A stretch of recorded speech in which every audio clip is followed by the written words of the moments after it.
Meus irmãos e minhas irmãs, mais uma vez estamos aqui no canal EBD em Ação para mais um vídeo aula. Hoje estaremos estudando a lição de número 8, datada do dia 21 de maio de 2023. E o título desta lição é a importância da paternidade na vida dos filhos. O texto áureo está em Efésios 6:4. E vós, pais, não provoqueis a ira a vossos filhos, mas criai-os na doutrina e admoestação do Senhor.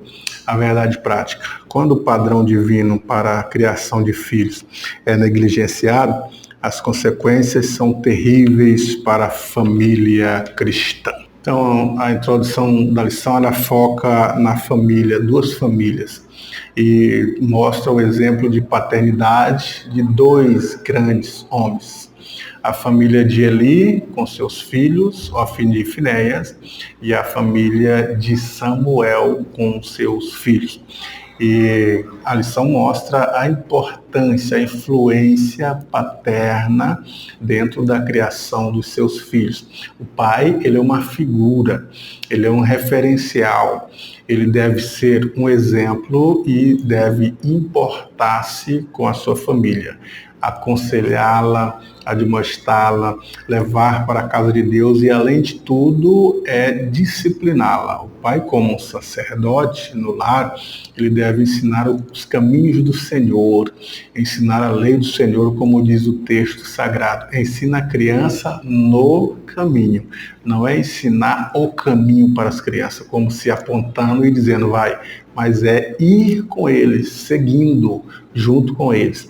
E também o pai ele deve exercer uma figura paterna, mostrando e educando as crianças, obedecendo, fazer com que eles obedeçam a si e obedeçam também às leis do Senhor. E a lição ela traz no primeiro tópico da lição a paternidade dentro da família e mostra a primeira família como que era a paternidade. Lógico que lá na pré-história, na criação de Adão e Eva, o pai ele ia para o campo. Até poucos anos também o pai era o provedor e a mulher ela ficava em casa. Parece-me que já era algo que estabelecido e natural, onde a mulher cuidava das coisas de casa e o marido que saía para prover.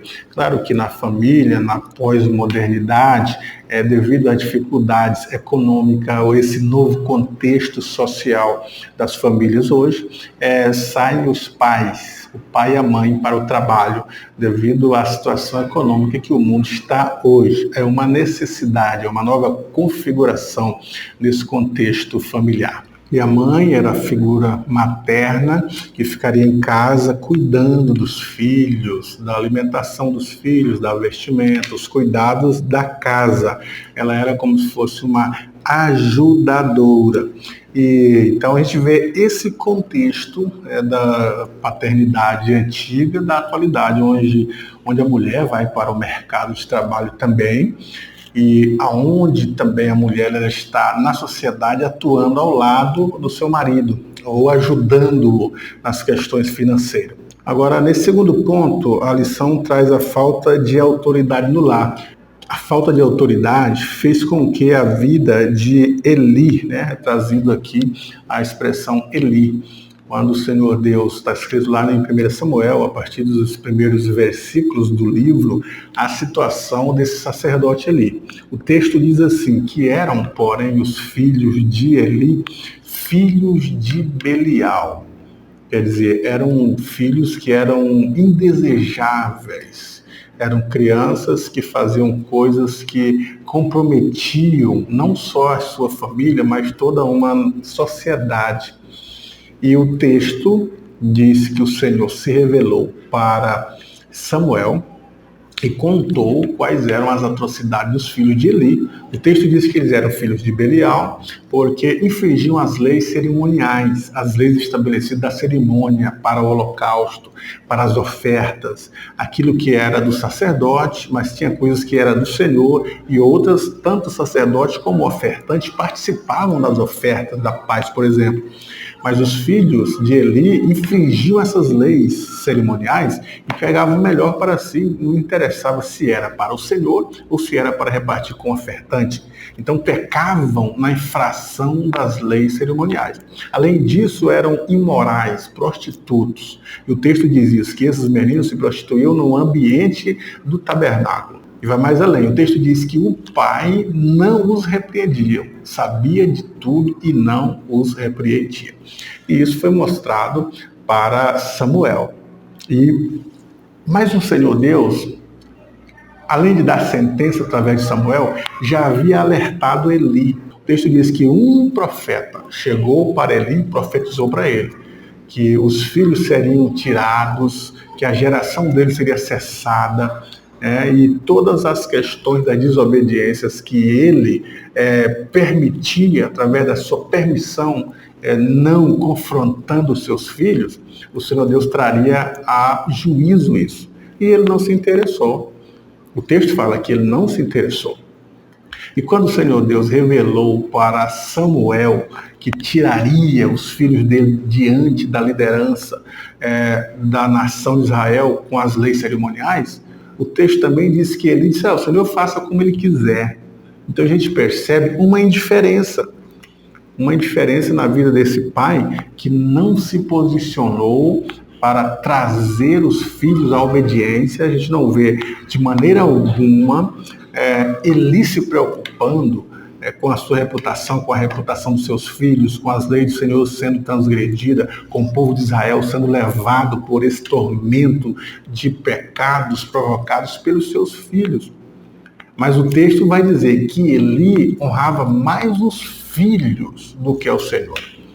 Então ele era um pai que era conivente. Quantos pais coniventes existem na atualidade? Que não se importam com aquilo que os filhos fazem, até sabem o que eles fazem, o que provocam, o que causam, mas não tomam uma atitude de repreendê-los, de reprová-los. Há muitos pais que não estão se preocupando com seus filhos, muitos pais que apoiam seus filhos no erro, pais da atualidade que sabem que seus filhos têm uma inimizade e dão razão para os filhos, sabem que seus pais desrespeitam os professores, pastores ou qualquer outro líder, e assim mesmo dão razão para os seus filhos.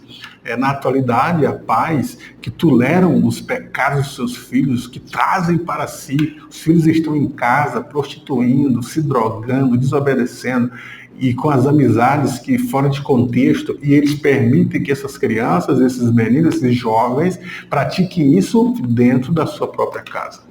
Então, não seja um pai conivente. E mais ainda, o tópico terceiro diz assim, os problemas de uma paternidade ausente. Um pai ausente que nunca senta com o filho para saber, meu filho, como foi seu dia? Como que está a sua vida espiritual? Você tem errado, precisa se consertar, confessar alguma coisa? Meu filho, o que você está praticando? Com quem está andando?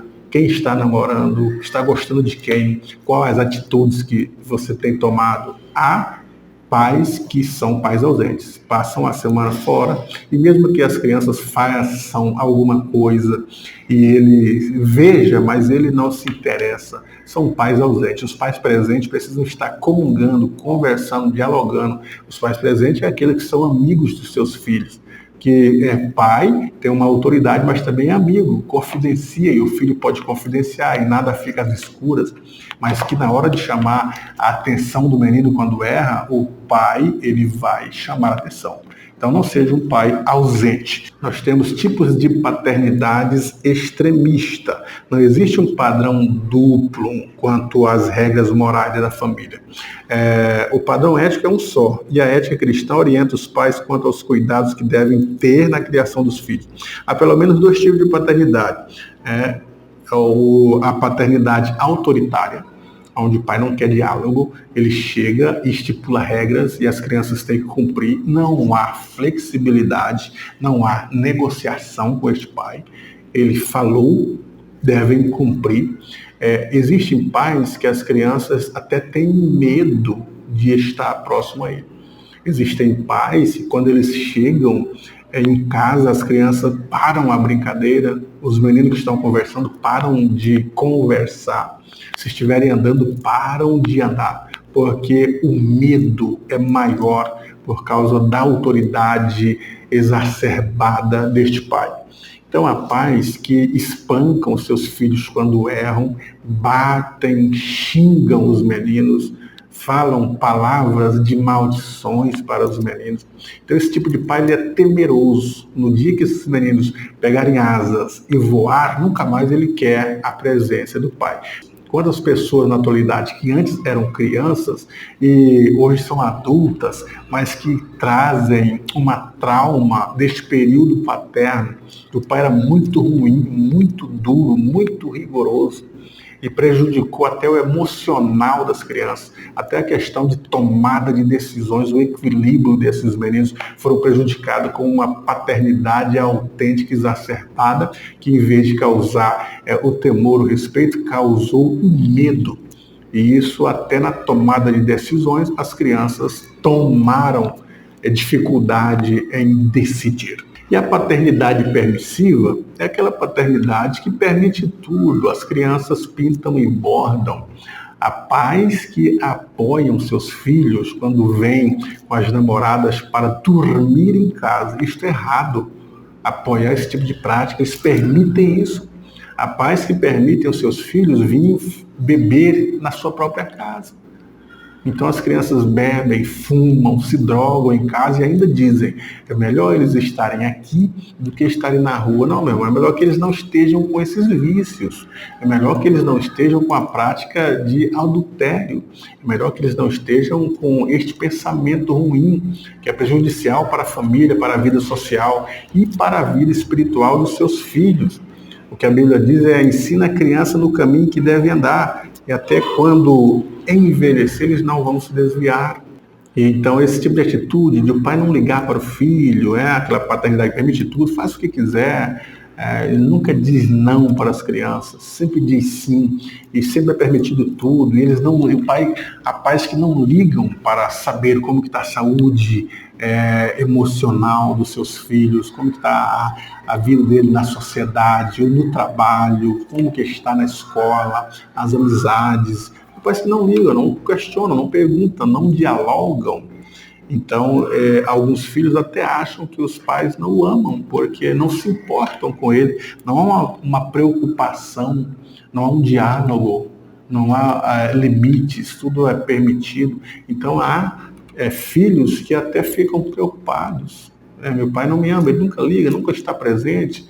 Nas reuniões de casa, nunca está presente, nos feriados, nas comemorações familiares, o pai, mesmo que está ali, é indiferente. Então, há filhos que acham que o pai não os ama.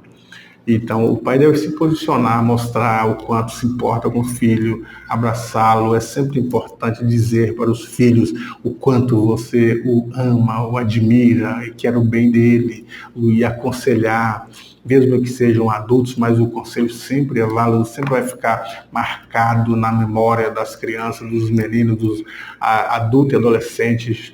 Sempre vai estar presente essas palavras, mesmo que o pai algum dia venha a faltar, mas as palavras ficarão, os conselhos ficarão. Alguns dizem assim, se o conselho fosse bom, não era dado, era vendido, mas há conselhos de nossa mãe e nosso pai que a gente nunca esquece.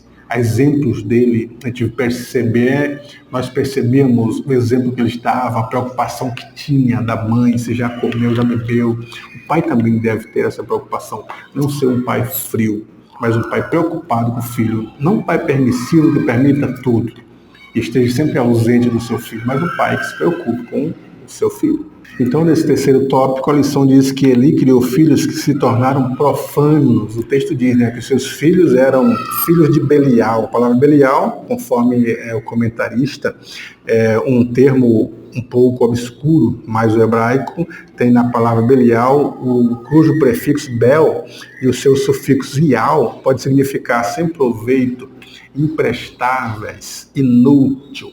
Então, os filhos de Eli, levando em consideração esta interpretação, eles eram imprestáveis, sem proveito, eles eram inúteis. Inúteis aonde? Na obra de Deus, porque estavam ali, mas não eram servo fiel, não obedeciam às leis do Senhor.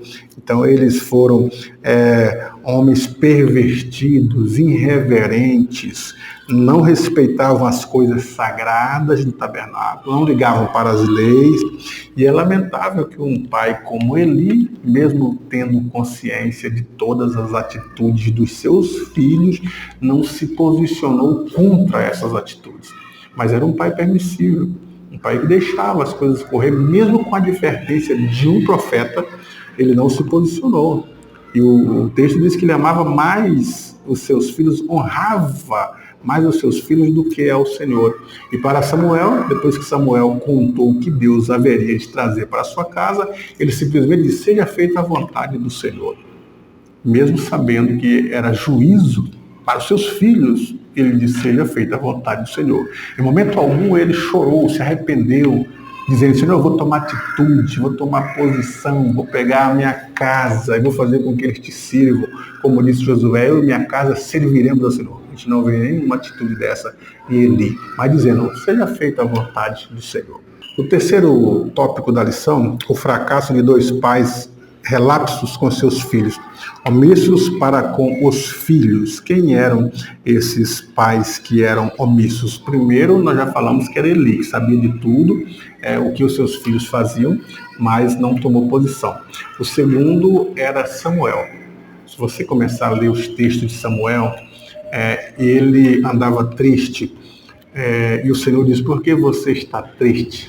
Ele diz: porque o povo me rejeitou, o povo pede um rei.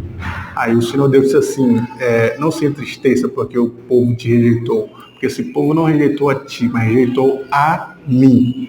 E dá um rei para ele. A gente fica no primeiro momento indignado. O povo parece que não queria mais o reinado, não queria mais que Samuel fosse juiz sobre eles, é isso? Estavam desprezando. A gente pensa que eles observaram as nações vizinhas, que todas tinham reis, e desejaram ter um rei, desprezando então o juiz Samuel. Mas não é isso. O texto anterior, o contexto da história, ele vai dizer que Samuel estava velho, e ele então chegou o momento de aposentar-se, porque já estava de idade. E ele chama toda a nação de Israel e diz isso, que está velho, que precisa aposentar-se, e faz um diálogo com Israel, dizendo assim: vocês, porventura, têm alguma queixa contra eu? Porventura eu roubei alguma cabra, algum boi, defraudei algum cordeiro de vocês que eu não paguei? Tomei emprestado algo e não paguei? Falei alguma palavra que não cumpri? Eu tenho feito alguma dessas questões contra vocês? Tem alguma coisa que vocês querem me acusar? E a nação disse: não, nós não temos nada contra ti. Aí ele disse: então seja Deus entre eu e vocês nossa testemunha. E eles disseram: seja Deus assim como tu queres. Então ele se aposenta e diz: mas está aí os meus filhos. E os filhos de Samuel tomaram a posição que era de Samuel. Da Bíblia diz que os filhos de Samuel não eram como ele. Os filhos de Samuel não temiam ao Senhor. E nem as suas palavras eram verdadeiras. E nem o seu coração era como o coração de Samuel, mas praticava uma usura e defraudava as pessoas, tomava emprestado, não pagava, mentiam para elas, enganava-as, tinha um coração impuro, de tal forma que a nação se ajuntou e disse assim: nós não queremos que os filhos de Samuel julguem sobre nós, porque eles não são justos, eles são homens maus e não servem ao Senhor. E chegaram então para Samuel e disseram isso. Então Samuel, ressentido por causa dos seus filhos serem rejeitados, ressentido com o povo, disse que o povo o rejeitou. Não é que o povo rejeitou Samuel. Eles até disseram: se fosse você para continuar juízo sobre nós, nós continuaríamos. Mas com os teus filhos nós não queremos, porque os teus filhos não são honestos, não são tementes a Deus como tu és. Então aí está o segredo. Os filhos não eram ensinados no temor do Senhor, não eram homens servos de Deus, não eram tementes a Deus, mas eram pessoas que não serviam ao Senhor, eram meninos desobedientes, eram meninos imprudentes que defraudavam e queriam trazer o mal para a nação. E a Bíblia já diz, quando o ímpio governa, o povo perece. Quando o justo governa, o povo se alegra. Então eles começaram a governar, o povo entristeceu, começou a perecer e disseram, não queremos. Não queremos pessoas como eles, ímpios e justos, que defraudam as pessoas, que causam mal às pessoas, que não fazem bem, que nem são homens fiéis, não queremos. É melhor ter um rei do que eles. Aí foi que eles pediram um rei para Samuel. Mas os meninos não eram um menino de confiança e o povo rejeitou, foi os filhos de Samuel. Então ele não governou bem a sua casa, não tinha autoridade para que os meninos crescessem no temor, igual ele era, honesto como ele era. E o texto diz assim, o texto cristão diz isso, que um dos princípios para o indivíduo receber um cargo de liderança, que governe bem a sua própria casa e ter os seus filhos em sujeição. É preciso ensinar a disciplina para seus filhos, mas para isso é preciso estar presente na vida deles. Não há disciplina familiar sem a presença dos pais. Não adianta ensinar, só dar a disciplina, sem os pais estar presentes, ensinando, cobrando e motivando esses meninos. O que faltou para Eli foi isso. O que faltou para Samuel também foi isso. O texto de Ezequiel também conta que o rei Ezequias não criou seus meninos no temor do Senhor.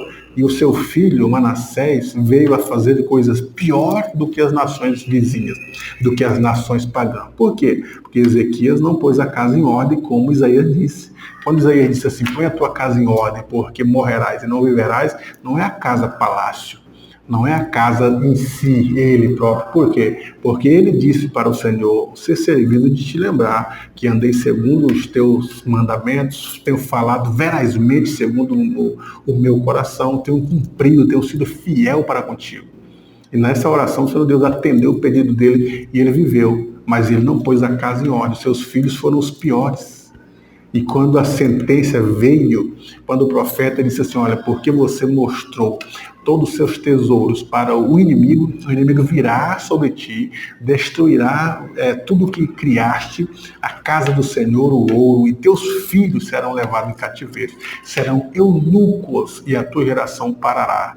E ele disse assim, não é do meu tempo, é no tempo dos meus filhos, seja feita a vontade do Senhor. Boa é esta palavra, palavra de destruição boa, palavra de juízos para os seus filhos boa. Ele só estava preocupado consigo, com seu reino, não com a geração seguinte.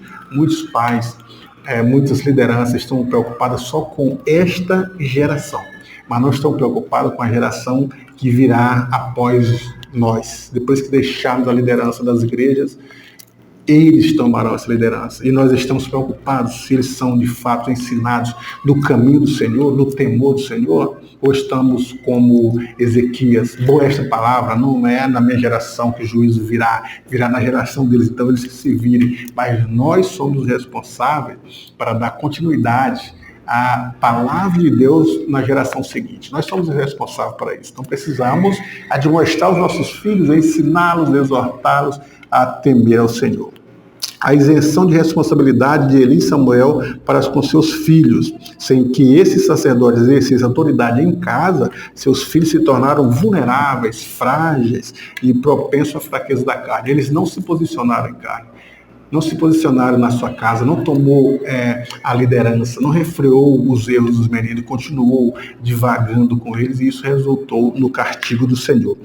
O tratamento inadequado. Esta lição, inevitavelmente, não pode fugir do assunto que envolve a relação pública dos líderes da igreja com seus filhos, porque muitos líderes, eles preferem primeiro a igreja e depois a família. Então aí é que muitos filhos perecem, muitas famílias perecem, porque há líderes que se preocupam com a sua reputação primeiro, escondem seus filhos, escondem os erros porque não podem refletir os erros dos filhos e respingar no seu ministério. Então muitos líderes têm colocado Deus, igreja e a família em terceiro lugar.